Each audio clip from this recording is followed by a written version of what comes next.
Salut les sorciers, salut Marine, salut Lorraine. Hello. Salut. On est très heureux de vous retrouver dans notre studio pour une nouvelle émission de Science en question. Aujourd'hui, on pointe le regard sur des objets célestes aussi fascinants que mystérieux et parfois source de fantasmes. Je veux parler des trous noirs. Allez, c'est parti, décollage immédiat.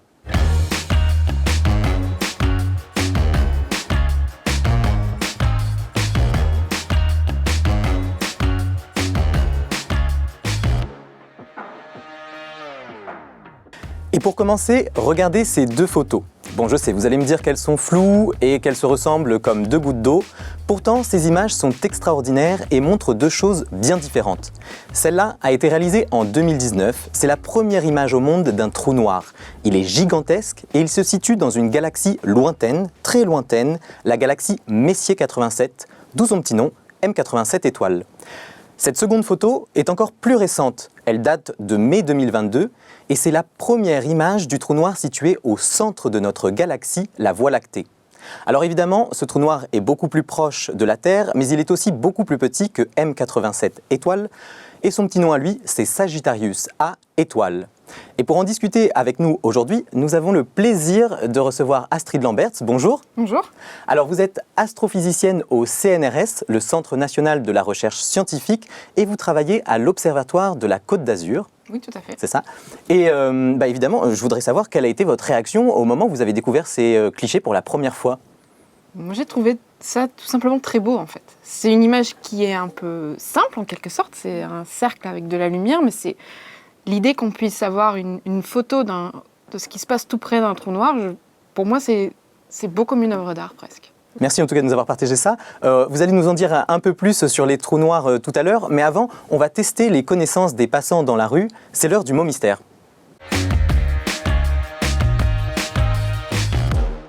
Alors Marine, avec Lorraine, vous êtes allée dans la rue. Quel mot mystère vous avez choisi ? Alors pour le mot mystère, on aurait pu choisir trou noir, mais on s'est dit que ce serait un petit peu facile. Donc on a choisi onde gravitationnelle, tout simplement parce que c'est une notion essentielle en astrophysique quand on parle de détection de trous noirs, comme vous allez nous l'expliquer juste après. Et quand on dit onde gravitationnelle, voici ce que ça évoque aux gens. Onde gravitationnelle, ça m'évoque rien du tout. Franchement, rien du tout. Non, je saurais pas vous dire. Les ondes sur la Terre qui font bouger la Terre, non. À part ça, rien de plus. Ça se passe, je crois, tout à fait en haut. C'est comme des vagues dans la mer. Les ondes, j'ai plus en idée les couleurs avec les ondes lumineuses et les ondes, le réseau, le wifi, l'internet, tout. C'est des sortes de vagues, j'imagine, plus ou moins. Des ondes, on ne les voit pas, c'est tout ce que je peux dire. L'onde, oui, l'onde, c'est l'éther, c'est immatériel, une onde. Ce que émet un élément pour qu'il y ait une attraction entre deux éléments. C'est quelque chose qu'on ne voit pas qui nous fait tomber par terre. Non? Bon Marine, si je résume, ça vient de quelque part, c'est invisible et ça les fait beaucoup rire en tout cas. Oui, mais pas que. On a vu plusieurs personnes qui comparaient les ondes gravitationnelles à des vagues. Astrid, est-ce que c'est une bonne piste ? C'est plutôt une bonne piste, effectivement, parce qu'une onde, c'est la propagation d'une perturbation dans un milieu.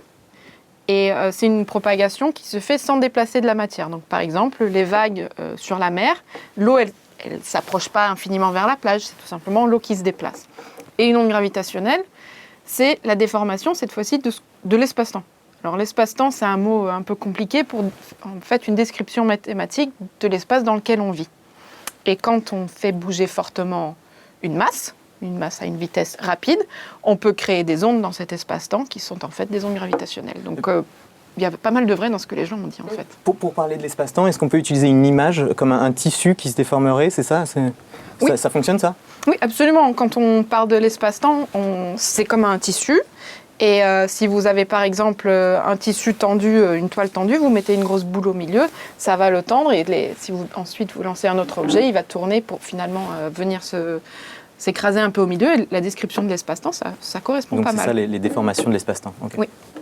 Très bien. Alors, on va revenir sur ces ondes gravitationnelles un peu plus tard dans l'émission, mais pour l'instant, on va s'intéresser plus en détail aux trous noirs et à vos recherches, Astrid. C'est notre moment Science en action. Lorraine, on commence par le B.A.B.A. Ouais, alors on va y aller crescendo.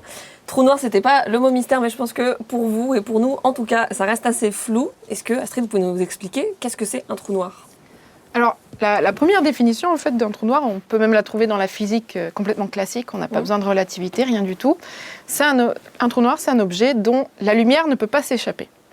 Par exemple, pour pouvoir quitter la Terre, il faut aller suffisamment vite et aller au-dessus de la vitesse de libération. C'est pour ça que les fusées vont très vite. Plus l'objet qu'on veut quitter est massif, plus il faut aller vite. Et en fait, au-delà d'une certaine masse ou d'une certaine compacité, quand on a beaucoup de masse dans un petit volume, même la lumière, qui va pourtant à 300 000 km par seconde, elle ne va pas assez vite pour s'échapper. Et donc, vu que la lumière ne peut pas sortir, c'est noir par définition, en fait. Le mot, à l'origine, il était presque un petit peu pour se moquer du concept. Après, si on utilise la définition plutôt relativiste, liée justement à la notion d'espace-temps, le trou noir, cette fois-ci, c'est une déformation extrême, justement, de ce tissu. C'est un objet qui est en fait continuellement en train de s'effondrer sur lui-même et qui crée donc une région dont on ne peut s'échapper. Et une fois qu'on est dedans, on est voué à y rester. Donc un trou noir, finalement, ça n'a rien à voir avec un trou. Non, pas vraiment en fait. Ouais. Non, effectivement. Je suis d'accord. Alors, j'ai appris en préparant cette interview qu'il y avait plusieurs types de trous noirs. Ça dépend de leur taille. Il y a les stellaires, les intermédiaires, les supermassifs. On peut peut-être commencer par les plus petits, les stellaires. À quoi ça correspond et d'où ça vient? Alors effectivement, il y a plusieurs types de trous noirs qu'on connaît maintenant. Les plus simples, on va dire, ce sont les trous noirs stellaires qui ont des masses stellaires, donc comparables à celles d'une étoile. D'accord. Alors, les trous noirs de masse stellaire sont en fait les restes, les cadavres, si on peut dire, des étoiles très massives. Pour faire un trou noir de masse stellaire, il faut une étoile qui, à l'origine, fait au moins 20 fois la masse du Soleil. C'est des objets qui sont rares, mais qui existent. Et à la fin, ces étoiles explosent avec une supernova. Donc là, sur l'image, vous avez justement le reste d'une supernova. Alors, l'objet qui est au centre ici, qui ne se voit pas, n'est pas un trou noir, c'est une étoile à neutrons. Mais en fait, c'est quand même des choses qui sont assez proches des trous noirs. Et donc, le trou noir, c'est le reste de ces étoiles très massives. On en connaît, les plus légers font à peu près 5 fois la masse du Soleil, on les connaît dans notre Voie lactée, et les plus lourds qu'on a découverts maintenant, on en a découvert autour de 80 fois la masse du Soleil. D'accord. Parce que donc là, ce qu'on voit comme image, ça c'est la nébuleuse du Crabe. Oui, tout à fait. Donc est-ce que ça, on peut dire que c'est les prémices peut-être d'un trou noir? C'est une étoile qui vient de s'effondrer? Alors la nébuleuse du Crabe, en fait, c'est le résultat d'une explosion de supernova. Donc quelque part au centre de cette image, une étoile massive est morte. Elle a explosé en expulsant une partie de son enveloppe. Et quand cette enveloppe s'est étendue dans l'espace et a rencontré le milieu interstellaire, il s'est créé cette espèce de nébuleuse qu'on voit maintenant. D'accord. Donc ça s'est passé il y a plusieurs centaines d'années maintenant. Et alors l'objet qui est au centre, qu'on ne voit pas ici, c'est pas un trou noir. On sait qu'à l'intérieur, ici, il y a ce qu'on appelle un pulsar, qui est une sorte d'étoile à neutrons. D'accord. Et ça, c'est un cadavre d'étoile d'une étoile qui faisait probablement entre 8 et 20 fois la masse du Soleil. Donc un peu plus petit que celles qui font les trous noirs, mais quand même du même style. D'accord, très bien. Et alors, à l'opposé, on a les trous noirs supermassifs. Alors eux, c'est un peu plus flou quant à leur origine, je crois. Oui, alors les trous noirs supermassifs, donc comme leur nom l'indique, ils sont beaucoup plus massifs. Donc ils font généralement entre au moins 10 000 jusqu'à 10 milliards de fois la masse du Soleil. Donc c'est beaucoup plus gros. Donc eux, cette fois-ci, ils vivent au centre des galaxies. Quasiment dans toutes les galaxies, on finit par trouver leurs traces. On ne sait pas trop comment ils se forment. C'est pas non plus quelque chose sur lequel moi je travaille, donc c'est plus loin de mon expertise. Mais c'est des objets qui sont quand même très différents dans leur nature que les trous noirs de masse stellaire. D'accord. Et entre les deux, on a les intermédiaires, qui se définissent uniquement par le fait qu'ils soient entre un stellaire et un supermassif en termes de masse. Effectivement, pour l'instant, la seule définition, elle est un petit peu ad hoc liée à la masse. Donc à 100 masses solaires, on considère qu'on est à la limite entre le stellaire et l'intermédiaire. Pendant très longtemps, on a cherché ces trous noirs de masse intermédiaire et on les cherche toujours parce qu'on imagine que ça peut être justement un moyen de former les trous noirs supermassifs. C'est une possibilité. Et chercher les trous noirs de masse intermédiaire, c'est quand même un des graals de l'astronomie. Alors avec les ondes gravitationnelles, on en a trouvé un premier qui est un peu plus lourd que 100 masses solaires, mais c'est que le tout début et c'est encore... D'accord. C'est le début, on va dire. Ouais. Et de façon générale, comment ça évolue, un trou noir? Alors un trou noir, pour les trous noirs de masse stellaire, c'est déjà un petit peu la fin de l'évolution. Ouais. Mais un trou noir ne vit généralement pas tout seul. Donc il peut grossir. Il peut grossir essentiellement de deux manières. Soit parce qu'il accrète, en gros, il absorbe la matière qu'il y a autour de lui. Alors il absorbe pas tout ce qu'il y a partout dans l'univers, hein. C'est un peu un mythe. Mais s'il y a par exemple un nuage de gaz autour de lui, il peut se former un disque d'accrétion et qui va petit à petit nourrir le trou noir et qui va donc grossir. Et dans les centres des galaxies, justement, souvent il y a beaucoup de gaz, il y a beaucoup de choses, il y a aussi des étoiles, et donc ça c'est un moyen de faire grossir un trou noir. D'accord. L'autre moyen de faire grossir un trou noir, c'est quand il rencontre un autre trou noir. Parce que vous avez deux trous noirs qui, justement, par l'émission d'ondes gravitationnelles, se rapprochent. Cette fusion va émettre des ondes gravitationnelles.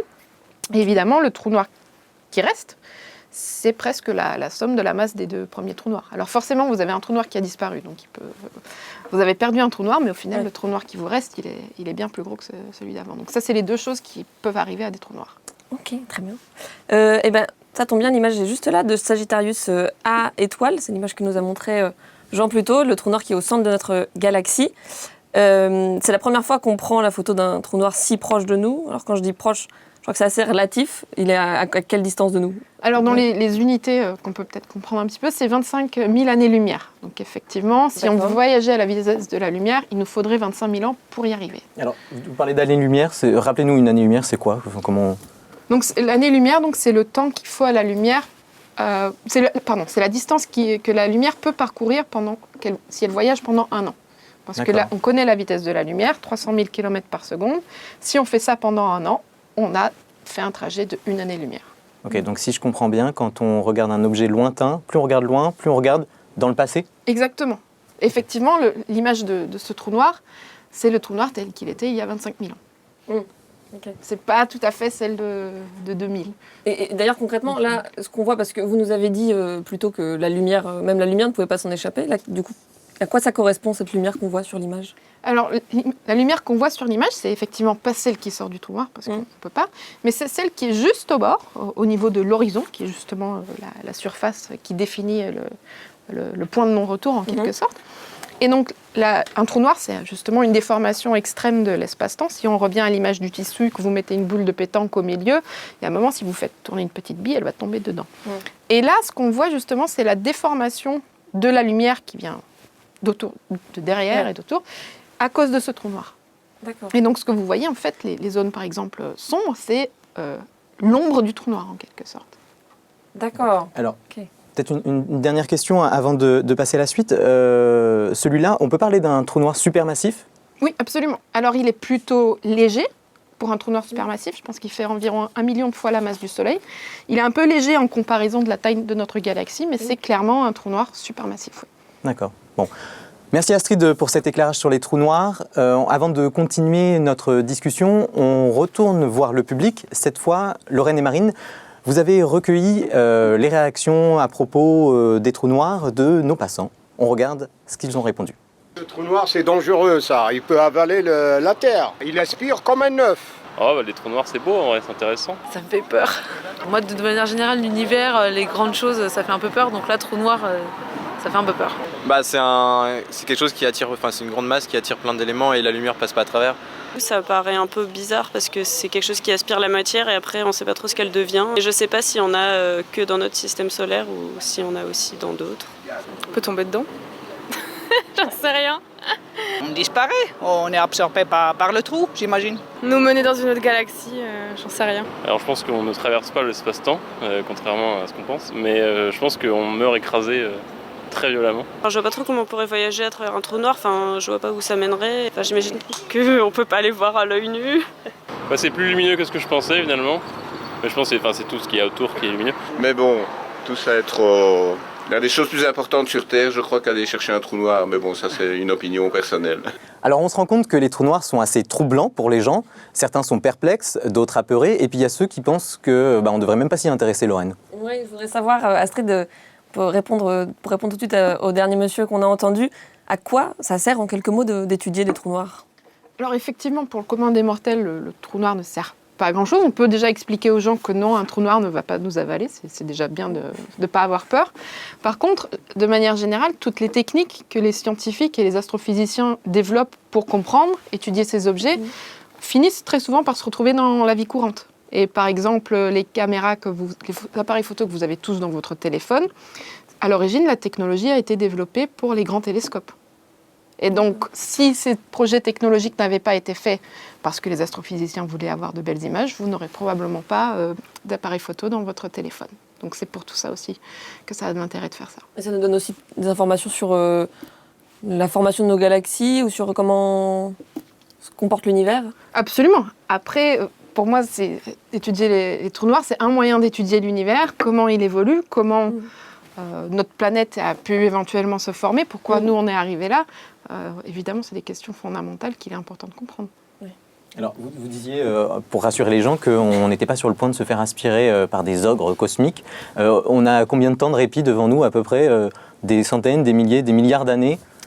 Alors, a priori, nous, on ne va pas être avalé par un ogre cosmique, parce qu'en fait, pour se retrouver dans cette condition-là, il faut déjà se retrouver extrêmement près d'un trou noir. En fait, la sphère d'influence d'un trou noir, elle est très petite. Et donc, nous, il n'y a pas de raison pour qu'on se retrouve près d'un trou noir, donc ça ne va a priori jamais nous arriver. D'accord. Et sur tous les mythes autour du voyage à travers un trou noir, il y a l'idée du trou de verre qu'on retrouve pas mal dans la science-fiction. Est-ce qu'on risque de traverser l'espace-temps? C'est une théorie imaginable? Alors, c'est rigolo d'imaginer qu'on va traverser l'espace-temps parce qu'en fait, on traverse l'espace-temps, nous traverse plutôt. C'est-à-dire que l'espace-temps, en fait, c'est juste une description de l'espace autour de nous. Et là, ici, sur ce plateau, on est baigné par l'espace-temps. Donc, il nous traverse déjà. On est dedans. C'est dur à se représenter ça. On est traversé par l'espace-temps. C'est imaginer que c'est ce qui décrit le monde autour de vous, tout simplement. Après, il ne faut pas plus se poser de questions que ça, en fait. C'est un moyen de décrire il y a tout, ce qu'il y a autour de vous. D'accord. Et alors, sur ces fameux trous de verre et voyages dans le temps, est-ce que c'est... Ça, c'est quand même... Faire des sauts plusieurs années-lumière avec un trou noir. Ou ça, c'est quand même des choses qui sont très éloignées de ce que je fais. Je pense que c'est plutôt ésotérique, scientifique. Donc, j'avoue que j'ai beaucoup de mal à répondre à cette question. Ça reste de la science-fiction, on peut dire. A priori, oui. Après, si jamais il y a peut-être des chercheurs qui travaillent dessus, mais ça, je ne saurais pas le dire, en fait. D'accord. Grâce à vous, on en sait maintenant un peu plus sur les trous noirs, sur leur origine, sur leur évolution. On va continuer de lever le voile sur ces objets célestes en essayant de comprendre comment les détecter et comment les observer. C'est un travail de longue haleine et surtout un travail collectif. D'ailleurs, Astrid, au moment de préparer cette émission, on vous a proposé d'inviter la personne de votre choix pour en parler. Et je vous propose qu'on l'accueille dès maintenant, c'est l'esprit d'équipe. Bonjour Nicole Nesvadba. Bonjour. Bonjour, alors vous êtes astrophysicienne au CNRS, au laboratoire Lagrange de l'Observatoire de la Côte d'Azur, et vous vous intéressez plus particulièrement aux trous noirs supermassifs, ceux situés au centre des galaxies. Alors, avant de s'intéresser à comment on détecte les trous noirs, Astrid, j'ai une question pour vous. Je voudrais savoir pour quelle raison vous avez choisi d'inviter Nicole. Je pense qu'elle est curieuse aussi de savoir pourquoi. Absolument, oui. Alors, le premier choix était pour moi, on va dire, purement scientifique. L'émission parle des trous noirs. Moi, je travaille sur les trous noirs stellaires. J'utilise essentiellement les ondes gravitationnelles pour les étudier. Et Nicole étudie les trous noirs supermassifs et elle utilise plutôt la lumière, les observations avec les télescopes traditionnels pour les étudier. Donc, j'ai trouvé que ça faisait une belle complémentarité. Et puis, quand on m'a demandé, quand j'ai lu la description de l'émission, ça parlait de l'invité complice. Et quand j'ai pensé au mot complice, je me suis dit, avec Nicole, on a quand même beaucoup de points communs sur notre vision de ce qu'on aimerait que la recherche soit, des choses qui nous préoccupent, qui nous font réfléchir. Et donc, pour moi, c'était un choix assez naturel et c'était très agréable de partager ça avec elle. Donc, voilà pourquoi. Merci. D'accord. En tout cas, on est ravis de vous avoir toutes les deux sur le plateau. Et puis, on détaillera un petit peu plus tard dans l'émission, effectivement, ce qui vous lie encore davantage au-delà de l'astrophysique. Alors, Nicole, ensemble, on va s'intéresser donc à comment on détecte les trous noirs. Je rappelle que c'est quand même très difficile, puisque par définition, les trous noirs absorbent tout ce qu'il y a autour d'eux, la matière, la lumière, etc. Donc, ils sont invisibles. Alors, première question, comment on fait pour détecter des choses qui sont invisibles? Oui, effectivement, ils sont invisibles, mais heureusement, ils ont aussi beaucoup de masse. Et donc, on peut utiliser l'effet de gravitation sur les objets qui sont autour de ces trous noirs pour les identifier. Et donc, un exemple très, très fameux, c'est ce que vous avez là dans l'image. On voit quoi là, par exemple, à l'image là? on voit le centre de la Voie lactée, donc le centre de notre galaxie là, et on voit les étoiles qui tournent autour d'un objet. Et vous voyez notamment, tout au centre de l'image, il y a une étoile qui tourne, et qui tourne autour de rien. On ne voit rien dans le centre de cette petite ellipse qui est formée par le mouvement de cette étoile-là. Et bon, on sait, grâce au mouvement de cette étoile, qu'il y a beaucoup de masse à cet endroit-là, et on ne voit absolument rien. Et donc ça, c'est la définition d'un trou noir supermassif. Dans ce cas-là, donc, du trou noir supermassif qui se trouve dans le centre de notre Voie lactée, de notre galaxie où nous habitons. D'accord, donc ça c'est un premier indice. Alors après, ça vous permet, vous, donc, d'orienter vos recherches, de savoir où viser. Après, j'imagine que vous allez étudier plus en détail ce qui s'y trouve. Oui, ça on peut faire. On peut aussi utiliser par exemple le même approche pour identifier d'autres trous noirs dans notre galaxie autour de nous. Donc ça c'est une première étape d'identifier les trous noirs qui sont disons, inertes, qui ne font rien, qui sont juste là. Mais il y a d'autres approches au moment où un trou noir accrète de la matière, donc où il est en train de grandir. Et là, il y a d'autres approches observationnelles pour identifier, pas le trou noir lui-même, mais la matière qui est autour, ou bien la lumière qui est autour. Et ça, c'est ce que vous voyez, par exemple, avec cette forme de donut dont vous avez parlé au début. D'accord, sur les images qu'on a vues au tout début, qu'on a montrées de Sagittarius A, par exemple. Et donc ça, c'est un exemple de l'émission radio. Donc c'est l'émission un peu... Pour nous, en astronomie, c'est de la lumière. Pour vous, qui n'êtes pas astronome, c'est plutôt les ondes radio, ce qu'on entend quand on entend de la musique, ou bien les ondes qu'on utilise quand on utilise le téléphone portable. Là, on parle donc aussi des ondes, ce sont aussi des ondes électromagnétiques, la même chose que la lumière, juste avec une longueur d'onde un peu différente, avec une énergie qui est dedans, qui est un peu différente que la lumière qu'on voit avec l'œil. Et donc, ces radio-ondes, ils ont émis par des particules élémentaires qui sont très très rapides, qui sont accélérées par le trou noir et qui commencent à émettre cette lumière radio, entre guillemets, eux-mêmes. Et c'est comme ça qu'on peut les... C'est ce phénomène qui est à l'origine donc, de ces rayonnements qui sortent du trou noir, c'est ça ? Voilà, ça c'est une manière de rayonnement pour identifier les trous noirs. Si les trous noirs accrètent énormément de matière, c'est pas tout d'abord l'émission radio qu'on va détecter, mais ça va être même la lumière visible, parce que dans ce cas-là, il y a quelque chose qu'on appelle un disque d'accrétion qui se forme par la matière qui est très très proche au trou noir et qui va être avalé par le trou noir, mais pas directement, mais en faisant une trajectoire de sorte une spirale. Et lors de ce mouvement de spirale, puisqu'il y a beaucoup de matière, ça va frotter et ça va se réchauffer en frottant. Et quand c'est très très chaud, c'est un peu comme la plaque à la cuisine. Quand c'est très très chaud, ça va aussi commencer à rayonner de la lumière. Et ça peut bizarrement en fait tourner les objets qui ne sont pas visibles du tout, donc les trous noirs supermassifs dans les centres galaxies, des objets qui sont bien plus brillants que la galaxie au cœur de laquelle ils se trouvent et qui vont en effet devenir les objets les plus lumineux dans tout l'univers. On parle dans ce cas-là des quasars. Mais ce sont des effets d'accrétion de matière sur le trou noir finalement qui ont ce potentiel-là. D'accord, donc si je comprends bien, il y a deux mécanismes qui sont à l'origine de ces émissions de rayonnement que vous pouvez détecter. Donc finalement, en fait, les trous noirs trahissent un peu par eux-mêmes leur présence. Ils ont trop avares et comme ça, ils n'arrivent pas à se cacher. Alors, pour détecter ces rayonnements, vous utilisez des radiotélescopes. Voilà. Déjà, c'est quoi un radiotélescope ? Ça ressemble à quoi ? Un radiotélescope, c'est quelque chose qui ressemble à une grande antenne satellite que vous connaissez tous si vous avez la télé satellite ou si vous vous rappelez de ces antennes-là qu'on avait il y a encore quelques années sur les toits un peu partout. C'est une version plus grande entre, disons, 15 mètres et une centaine de mètres pour les plus grands qu'on a dans le monde. D'accord. Et il y en a un nouveau, je crois, qui va être construit bientôt en Afrique du Sud et en Australie, le SCA. Alors, ça s'appelle le Square Kilometer Array. Oui, en français, c'est réseau d'1 km carré, je crois. On peut le traduire comme ça.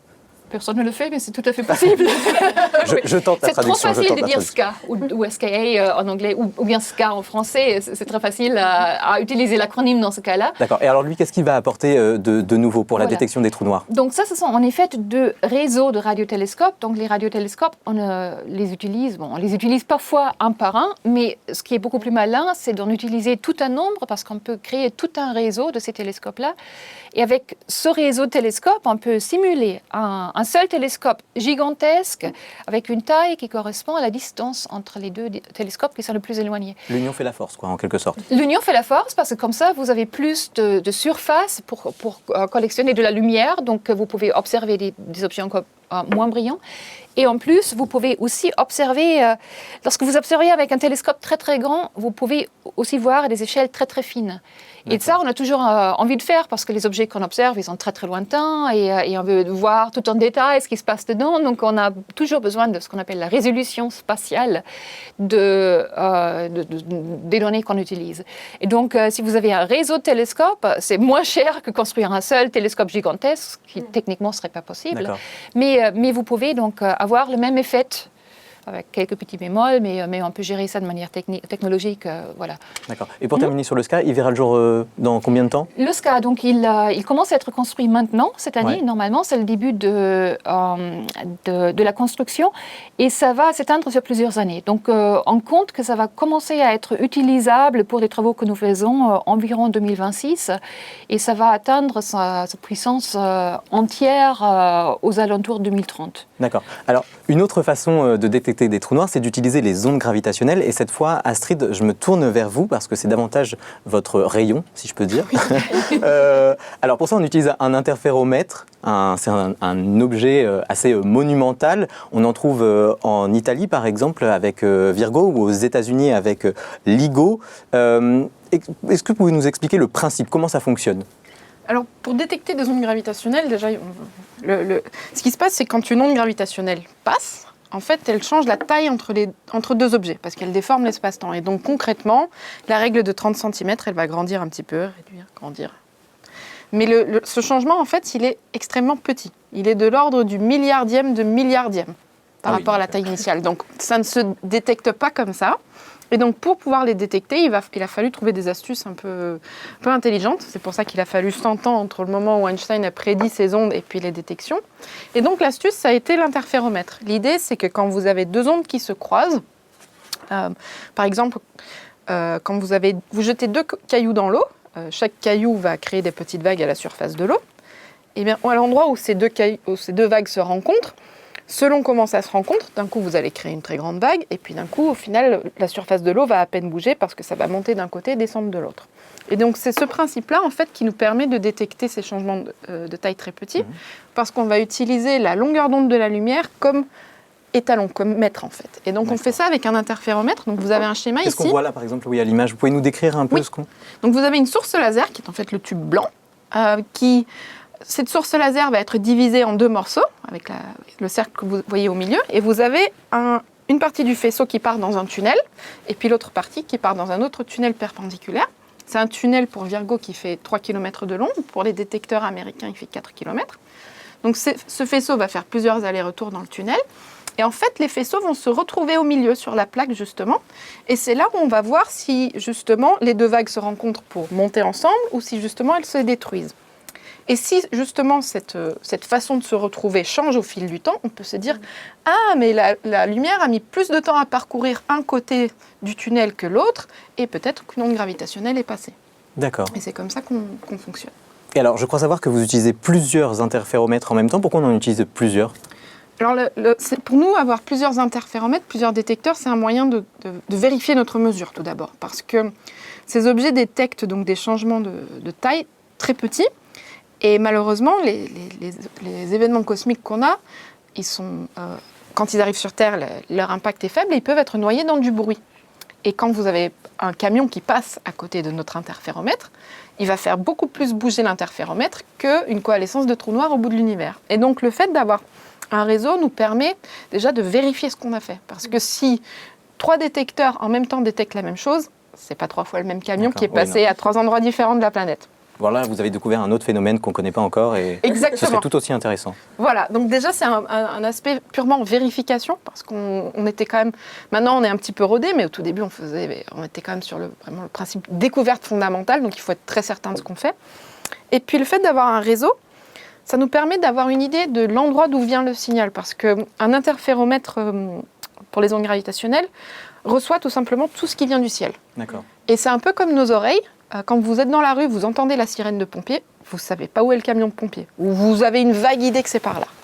Et en fait, on a le même problème avec les ondes gravitationnelles, on ne sait pas d'où ça vient. Mais par contre, si on en a plusieurs partout sur la Terre, le signal ne va pas arriver exactement au même moment. Et donc, par triangulation, on peut avoir une idée de là où ça vient. Et donc, c'est ça qui est important aussi pour nous, c'est pour savoir d'où vient le signal. D'accord. Alors là, on était sur Terre, avec les instruments sur Terre, mais il y a une autre possibilité, c'est d'envoyer les instruments directement dans l'espace.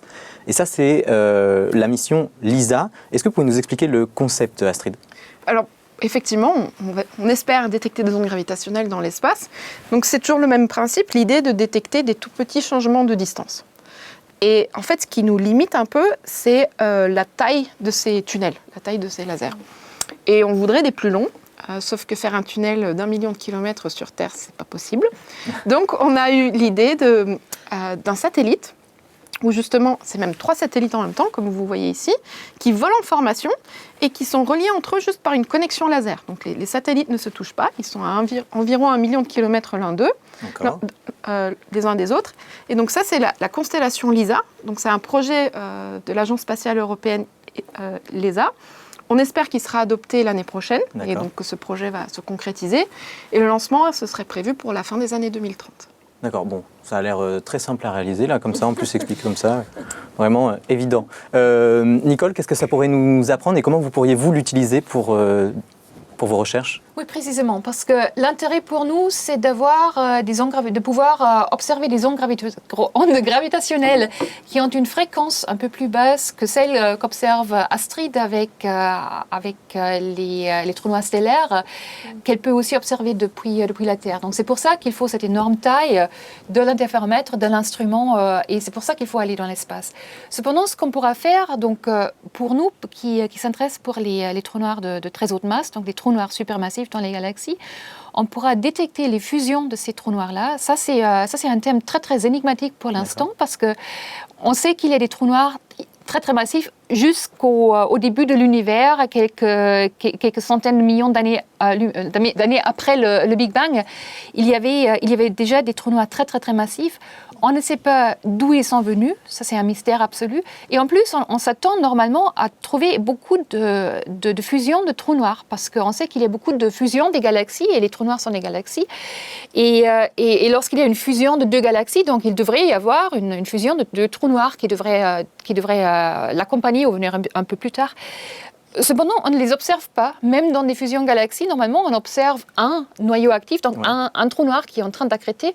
On n'en trouve pas 2. Et ça, c'est un autre grand mystère. Donc, qu'est-ce qui se passe ? Est-ce qu'il faut réviser nos idées fondamentales sur la coexistence des trous noirs avec les galaxies, par exemple ? Et donc, avec LISA, on aura une possibilité d'identifier directement les fusions de trous noirs. Donc, ça va nous donner précisément l'élément manquant, ce qu'on ne voit pas aujourd'hui, pour voir dans les galaxies proches combien de fusions de trous noirs y a-t-il. Est-ce que c'est après la fusion des galaxies ? Est-ce que c'est en même temps ? Comment ça se passe ? Et surtout dans l'univers très très précoce, donc juste après, disons dans les premiers 100 millions d'années après le Big Bang. Est-ce qu'il y avait des fusions de trous noirs ? Est-ce qu'il y avait déjà des trous noirs très massifs ? Donc remonter plutôt aux origines, hein, c'est ça ? C'est les deux. C'est remonter aux origines et comprendre ce qu'ils ont fait après. Mais le truc fondamentalement nouveau, c'est vraiment remonter aux origines et avoir cette sensibilité qu'on n'a pas avec les ondes électromagnétiques et donc les observatoires qu'on a aujourd'hui, qu'on a normalement. D'accord. Moi, je voudrais aborder très rapidement une dernière technique, c'est que vous utilisez le James Webb Telescope, le JWST, qui a été lancé en 2021. Oui. Là encore, qu'est-ce qu'il vous apprend ? Donc là, je crois que c'est davantage sur l'origine aussi des trous noirs. Voilà, ça va être un peu un travail préparatoire pour LISA, si vous voulez. Tout est connecté, donc. Et donc l'idée. Un des grands projets du JWST, il y aura énormément de choses qu'on va apprendre avec. Ça, c'est vraiment un observatoire qui va être extrêmement utile pour tout un nombre de questions scientifiques. Mais dans ce contexte, une des questions fondamentalement novatrices qu'on espère adresser, c'est d'identifier les trous noirs dans leur phase d'accrétion très très massive, donc les quasars, donc les trous noirs très très brillantes, qui étaient les premiers quasars, les premiers trous noirs de ce type-là, tout au début de l'univers. Et on sait qu'ils devraient exister parce qu'on trouve les trous noirs un peu plus vieux, dans des galaxies un peu plus vieux, à des distances un peu moindres. Mais les tout premières galaxies, les tout premiers trous noirs, ils n'ont pas été observables jusqu'à maintenant. Et le JWST devrait justement nous donner des premières réponses dans les semaines à venir maintenant, parce que les observations, ils ont commencé hier, si j'ai bien compris. Ok, bon, on va suivre ça de très près en tout cas. Merci à vous deux pour ce tuto détection de trous noirs, si je peux dire. Je pense qu'on est parfaitement au point. À présent, on passe à toute autre chose, c'est le 24 heures chrono.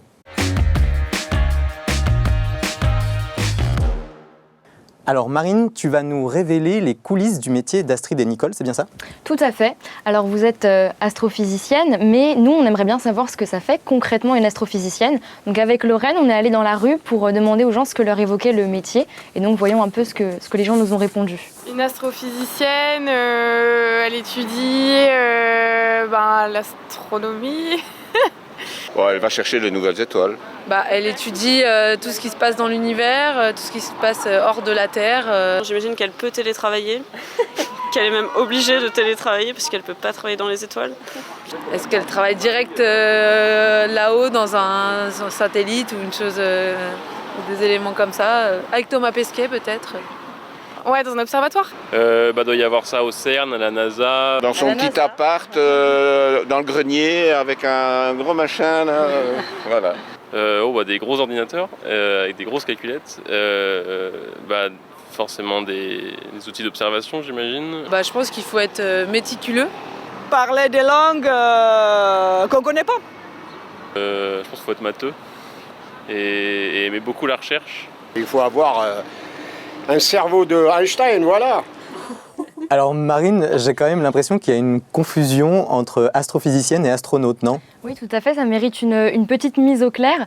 Donc Astrid, une astrophysicienne, ça travaille où? Plutôt dans les étoiles avec Thomas Pesquet, dans un observatoire ou en télétravail? Alors, effectivement, les astrophysiciennes travaillent dans un laboratoire de recherche qu'on peut trouver sur des campus universitaires, parfois dans des observatoires s'il y en a. Donc à Nice, on a un observatoire historique sur la colline, donc on travaille là-bas. On n'est pas astronaute, on ne va pas dans l'espace, même s'il y en a des collègues qui ont essayé de l'être. L'un n'empêche pas l'autre, mais c'est effectivement pas tout à fait la même chose. On peut télétravailler, on l'a fait beaucoup pendant le confinement et on continue à le faire un petit peu, mais on aime surtout se retrouver à l'observatoire entre collègues. Et vous, Astrid, vous allez sur le terrain. Donc bien sûr, je parle pas des étoiles, je parle d'observatoire plutôt. Alors moi, je ne vais pas vraiment sur le terrain parce que je fais plutôt des modèles qu'on appelle théoriques, donc j'utilise les gros ordinateurs. Après, j'ai eu l'occasion de voir des observatoires plutôt parce que quand on fait des conférences, parfois on en profite pour faire un détour pour aller voir les observatoires. Donc le détecteur d'ondes gravitationnelles LIGO qui est en Louisiane, je l'ai vu. C'était un grand moment. Et même maintenant, en fait, de plus en plus, même quand on fait des observations astronomiques, comme par exemple avec les radiotélescopes dont parlait Nicole, avant on allait sur le site, mais de plus en plus maintenant, on les fait à distance en fait. Donc moi j'ai utilisé récemment des très grands télescopes au Chili, mais j'étais à Nice dans la salle de réunion. Donc Alors malheureusement, j'ai envie de dire, parce que Nicole, vous avez eu l'occasion, vous, d'y aller dans ces radiotélescopes immenses. Oui, est-ce que vous pouvez nous raconter comment ça se passe, même une nuit d'observation par exemple? Oui, bien sûr. D'abord, dans la radio, vous observez aussi pendant la journée, parce que la radio, ça peut se faire aussi pendant la journée en fonction des objets qui vous intéressent. Oui, c'est pas si différent d'observer des observations optiques d'ailleurs. Donc, vous êtes dans la salle de contrôle, on n'est pas derrière le télescope en regardant à travers. Malheureusement, ça ne se fait plus aujourd'hui dans aucun domaine en longueur d'onde. Mais vous êtes dans une salle de contrôle qui est à côté du télescope. Et vous regardez de nouveau un écran, mais vous voyez en temps réel ce qui se passe. Et ce qui est intéressant, donc, avec un radiotélescope, normalement, la lumière à l'extérieur est allumée. Et donc, vous pouvez voir l'observatoire avec lequel vous observez. Dans l'optique, vous ne pouvez pas mettre la lumière parce que non, vous ne voyez plus rien. Mais normalement, il y a un lien audio. Et vous entendez le télescope qui bouge. Et ça fait quand même très, très bizarre parce que vous avez des grands instruments très massifs. Et vous ressentez qu'en fonction de ce que vous tapez sur votre clavier, tout d'un coup, tout ce truc, ça commence à bouger. Ça fait des bruits, c'est des bruits de métal qui bougent. neige. Hein. Parfois, c'est un peu bizarre. Parfois, il y a du vent à l'extérieur, il y a de la neige, il y a des tempêtes de neige. Vous êtes quand même en montagne, donc il faut aussi faire attention à ça. Vous avez des moments un peu aventureux quand vous vous retrouvez dans votre petit télescope optique, disons dans ce cas-là, et la prochaine toilette, elle est à 200 mètres et il n'y a aucun, dans un autre bâtiment, et il n'y a aucune lumière artificielle à l'extérieur, et en plus, il y a une tempête de neige. Donc, bon courage. C'est une autre aventure, là. Ça peut aussi arriver. Voilà, donc on a toujours dans l'astronomie observationnelle aujourd'hui, on a toujours un peu quand même, malgré tout, cet aspect d'aventure, ou bien vous déplacez à l'autre bout du monde et ça pleut les cordes tout le temps, ça peut aussi arriver. C'est un peu frustrant. On a des manières d'éviter les problèmes les plus grands associés avec ça. Par exemple, il y a des modes d'observation où il y a des astronomes sur place qui observent pour vous. Si vous pouvez observer quelque chose, vous savez d'abord à peu près ce qu'il faut attendre. Vous pouvez donc envoyer votre programme à un collègue qui est très expérimenté avec ces instruments-là, qui va faire les observations pour vous. Vous envoyez les données après. Mais si vous observez quelque chose où vous ne savez pas exactement ce qu'il faut attendre, dans ce cas-là, c'est toujours extrêmement utile de faire le déplacement, faire les 20 heures de vol. Si vous observez à Hawaï, ça peut être même une journée, ce sont 26, 28 heures de vol. Vous avez le jet lag 2 fois, une fois pour y aller et une fois parce que vous allez observer la nuit. Donc voilà, c'est fascinant, vous êtes dans des endroits vraiment superbes. En même temps, c'est aussi assez physique, hein, c'est assez dur finalement. En tout cas, ça fait rêver. Ça fait rêver, voilà. Et ça fait aussi un sens scientifique parce que comme ça, vous pouvez au mieux adapter les observations aux caractéristiques de votre objet que vous découvrez à fur et à mesure. Voilà, pardon. Merci. Et on peut aussi se demander comment on devient astrophysicienne. Donc apparemment déjà il faut avoir le cerveau de Einstein. Astrid, on peut revenir rapidement sur votre parcours. Vous avez eu un doctorat en astrophysique à Grenoble, si je ne dis pas de bêtises. Ensuite, direction les États-Unis, vous avez passé 3 ans dans une université du Wisconsin. Et ensuite, vous avez intégré le California Institute of Technology, le fameux Caltech. Aujourd'hui, vous travaillez à l'Observatoire de la Côte d'Azur à Nice. Pourquoi vous avez choisi d'étudier l'astrophysique ? Oh, pourquoi ? Ça fait très longtemps en fait, j'avais cette envie. J'ai toujours voulu faire de la science depuis toute petite. Je voulais comprendre comment fonctionnait le monde. Alors à un moment c'était les volcans, à un moment c'était le climat, et finalement c'est l'astrophysique. J'ai eu la chance de grandir à la campagne, donc où on voit le ciel. J'avais un télescope quand j'étais adolescente, et donc cette envie de comprendre l'univers, elle était là depuis un moment. Il n'y a pas besoin d'avoir le cerveau d'Einstein, même si c'est mieux quand on comprend quand même un peu les mathématiques, il faut programmer, donc il y a quand même ce côté matheux, il ressort quand même. Et donc effectivement, j'ai fait un doctorat à Grenoble, et après, moi je voulais obtenir un poste permanent en France, donc au CNRS. C'est un long parcours, c'est pas évident. Et donc souvent, l'étape après le doctorat, c'est de partir en ce qu'on appelle un post-doctorat. C'est en gros aller faire un CDD de recherche à l'étranger. Le but, c'est d'apprendre de nouvelles choses, de découvrir de nouveaux collaborateurs. Et puis, c'est aussi une phase de la vie où on a 25 ans et c'est aussi un côté aventure. Allons faire quelque chose de sympa à l'étranger, découvrir le monde. Voilà, c'est une expérience avant de s'installer pour de bon quelque part et de faire le métro boulot dodo en quelque sorte. Et donc, effectivement, on a vécu 6 ans aux États-Unis. Pour moi, c'était une aventure assez formidable. J'ai pu rencontrer des gens assez épatants, faire des choses que je n'aurais pas imaginé faire. Caltech, c'était une expérience très particulière. C'est une université vraiment de pointe. C'est un des hauts lieux de l'astrophysique mondiale, avec des moyens financiers qui sont quand même très différents de ce qu'on a habituellement. Donc, on peut faire un peu ce qu'on veut. On rencontre aussi des gens qui sont connus. Quand dans le couloir, il y a quelqu'un qui a un prix Nobel, c'est spécial. Et c'est enrichissant. Au début, c'est intimidant, et après, quand on trouve sa place, c'est fantastique. Et Nicole, Astrid, vous êtes 2 femmes astrophysiciennes. Aujourd'hui, est-ce que c'est plus difficile pour une femme que pour un homme d'être chercheur en astrophysique ? Et si oui, pourquoi ? Est-ce que c'est plus difficile ? C'est une question difficile à répondre, parce que je crois que ça dépend de chacun, ça dépend du trajet qu'on fait dans sa domaine. Mais effectivement, en tant que femme, il y a encore des préjugés qu'on va rencontrer, des gens qui vont dire donc c'est effectivement impossible pour une femme d'avoir un cerveau d'Einstein. Et donc ça m'a fait énormément plaisir de voir que vous avez posé la question sur les astronomes ou les astrophysiciennes femmes et pas hommes, et entendre le mot elle et cerveau d'Einstein dans la même phrase, ça fait du bien, je vous assure. Cependant, aujourd'hui, il est tout à fait possible pour les femmes de devenir astronomes. Les femmes, elles ont fait une contribution importante à travers toute l'histoire de l'astronomie ou astrophysique au développement de la science. C'est juste que ce n'est plus reconnu aujourd'hui. Ça m'est important de le souligner parce qu'il y a beaucoup de découvertes de femmes qui ont été attribuées aux hommes, à leurs frères, à leurs pères, à leurs maris, tandis qu'aujourd'hui, on se rend compte que c'était les femmes qui ont fait ces découvertes-là et pas leur mari, ou c'était des travaux en équipe où les femmes avaient tout à fait leur place, mais elles ont été oubliées ensuite. Donc là, il y a un effet important qu'on sous-estime aujourd'hui gravement les contributions de femmes historiques au développement de la science. Et aujourd'hui, heureusement, ça s'est beaucoup amélioré. Je ne veux pas dire qu'on est là à 100%, mais ça s'est beaucoup amélioré. Je me rends compte aussi qu'entre collègues, on est beaucoup plus reconnus qu'avec le grand public. Donc il y a encore plus de préjugés parmi les gens qui nous connaissent un peu moins.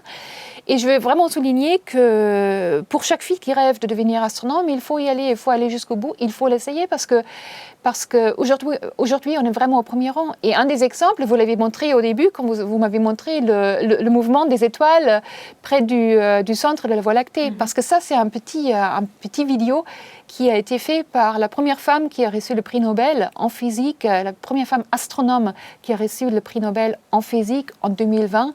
Donc maintenant, on est vraiment arrivé tout au bout. Et Andrea Ghez à Los Angeles, qui a fait ce travail, elle est très reconnue dans le domaine. Et aujourd'hui, si quelqu'un dit que, ah oui, le travail qu'elle a fait, ce n'était pas suffisamment originel ou un truc négatif sur elle, c'est toute la communauté qui s'exprime contre. Et donc, on vit vraiment un moment de transition. Et donc, il ne faut surtout pas se laisser intimider si on veut faire l'astronomie par quelqu'un d'autre qui ne sait pas, mais qui est le père ou l'oncle, qui dit tu ne peux pas le faire. Il faut vraiment leur dire non, ça c'est plus comme ça aujourd'hui. Aujourd'hui, on peut tout faire. Et si on parle de bien-être au travail de manière générale, dans l'équipe, vous accueillez aussi des étudiants. Est-ce qu'il y a des habitudes ou des techniques à mettre en place pour que tout le monde se sente bien ? Il faudrait, oui. Oui, on essaye. Alors effectivement, on est entouré de jeunes chercheurs. Et nous, on a été jeunes chercheurs. On a fait un thèse de doctorat et puis des post-doctorats où on est dans une phase un peu compliquée parce qu'on est encore en plein apprentissage. On apprend un métier. C'est aussi 20, 30 ans, c'est l'âge où plein de choses se passent aussi dans nos vies personnelles qui peuvent avoir des gros impacts sur comment on vit notre métier. Et c'est pas évident d'encadrer les jeunes dans cette situation-là. On essaye de faire les choses avec bienveillance, de les soutenir, de les encourager, d'être honnête aussi quand il y a des problèmes. Et c'est très difficile moi, je trouve que c'est pas facile du tout de les encadrer, de les aider à devenir indépendants et de faire ça avec douceur, tout en leur apprenant des choses. Avant, on considérait que les jeunes devaient se débrouiller et on leur lançait un problème, vas-y, travaille. Clairement, c'est une méthode qui ne marche pas et qui crée en fait des gros problèmes de stress, de dépression, des choses comme ça. On ne peut plus faire ça. Et il faut faire en sorte qu'ils trouvent leur place au laboratoire, qu'ils ne se sentent pas, sans aller au harcèlement, mais qu'ils se sentent valorisés, qu'ils sentent qu'ils peuvent prendre la parole. Et c'est quelque chose, on apprend tous les jours, on fait des erreurs, mais on essaye de réfléchir à comment on peut faire en sorte que les doctorants qui sont dans notre laboratoire se sentent bien et s'il y a un problème, qu'ils puissent trouver un endroit où aller exprimer, quelle que soit la chose qu'ils aient à exprimer d'ailleurs. Merci Astrid, merci Nicole de nous avoir partagé votre expérience et vos anecdotes. Si j'ai bien compris, c'est pas métro, astro, dodo tous les jours. En tout cas, je pense que le message est aussi passé auprès des futures astrophysiciennes et ça, c'est tant mieux. Pour terminer cette émission et nous ramener doucement sur Terre, on vous a demandé de nous partager un de vos coups de cœur et de vos moments forts. Astrid, je me tourne vers vous. Quel est votre moment marquant que vous voudriez nous partager ? Si je dois réfléchir un peu en termes de moments de la carrière de jeune chercheuse, c'était justement quand j'étais post-doctorante à Caltech. Et donc, en tant que post-doctorant, on espère avoir un poste permanent, c'est le Graal, mais pour beaucoup, ça ne marche pas parce qu'il n'y a pas assez de postes. Et donc, ça peut être une étape un peu compliquée. Et donc, à Caltech, il y a un chercheur émérite, Kiptan, qui a eu le prix Nobel justement pour la détection des ondes gravitationnelles, et qui est dans le département où je travaillais. Et ce monsieur avait l'habitude d'inviter 2 fois par an les chercheurs du groupe chez lui, parce que c'est quelqu'un qui est de nature à aimer la fête. Et donc, il continue... C'est bien aussi de s'amuser, de ne pas toujours travailler. Exactement. Donc, même après son prix Nobel, au final, il a fini par refaire ça, même s'il y a eu un temps avant que ça se fasse. Et donc, on est chez lui, dans sa maison. Alors, il faut s'imaginer, c'est la Californie, il y a une piscine, c'est barbecue. L'environnement est sympa en plus. Voilà, c'est quand même une ambiance assez sympa. Et puis, traditionnellement, il fait visiter sa maison. Et puis, on arrive dans son imposant bureau où on imagine bien que des choses se sont passées et que les réflexions, il y a eu beaucoup de travail. Et puis, il sort effectivement sa fameuse médaille. Alors, c'est déjà impressionnant de se trouver là. Et puis, à un moment, je me trouve à côté de lui. Et puis, il me fait « Et puis, il me la donne.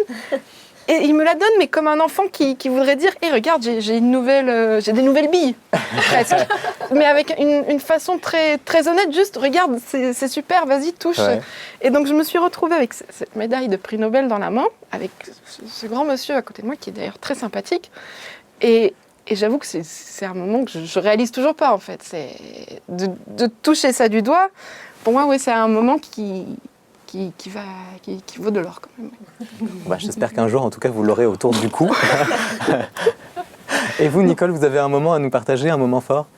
Oui, tout un nombre, en fait, pendant ma carrière, mais celui qui peut-être est le plus proche à ce que va vivre beaucoup de monde. C'était en fait tout au début, quand j'avais 9 ans et j'étais petite fille qui avec son père est allée pour la toute première fois dans l'observatoire public à côté de là où je vivais, en Allemagne, à Francfort.